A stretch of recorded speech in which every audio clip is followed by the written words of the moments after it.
They laughed at him before he even spoke, not because he said something wrong, but because they had already decided who he was. And if you're being honest, you've felt that too, that moment when people don't take you seriously, before you even get a chance. Daniel was the quiet one. He sat at the edge of the room, watching more than talking, not weak, just careful. But people don't always understand silence. Sometimes they take it as permission to interrupt you, to ignore you, to treat you like your voice doesn't matter. And maybe you've experienced that, being talked over, being overlooked, feeling like no matter what you say, it doesn't land. At first, Daniel didn't understand it, why his words were cut off, why his presence felt invisible.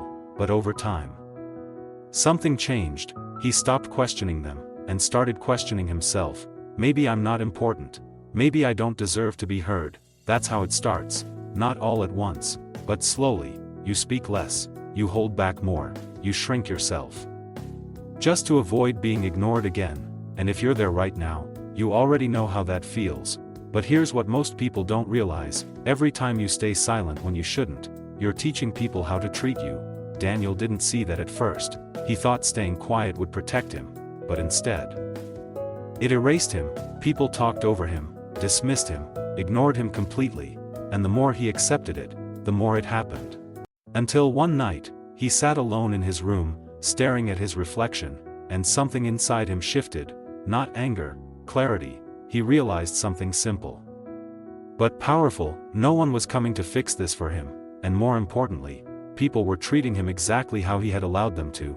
That realization might be uncomfortable, but it's also where your power is, because if you taught people to overlook you, you can teach them something different. Daniel didn't suddenly become loud. He didn't start arguing. He didn't try to prove anything. He just stopped betraying himself. The next day, everything looked the same people, same environment, but his behavior changed. When someone interrupted him, he didn't rush to speak again. He paused, and if they didn't give him space, he didn't continue. And that's something you need to understand. You don't fight for attention, you allow people to earn your words. When someone dismissed him, he didn't argue.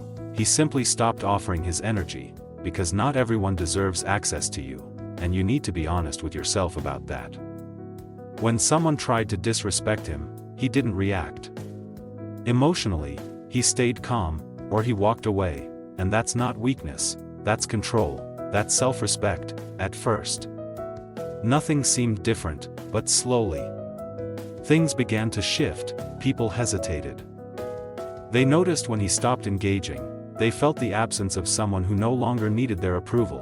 And that's the part most people miss. Respect doesn't come from chasing it. It comes from no longer accepting less. Daniel didn't change who he was. He just changed what he tolerated. And that changed everything.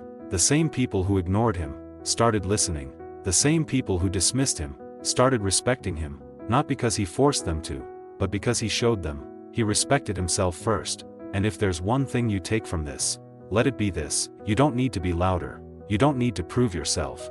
You just need to stop accepting behavior that makes you feel small.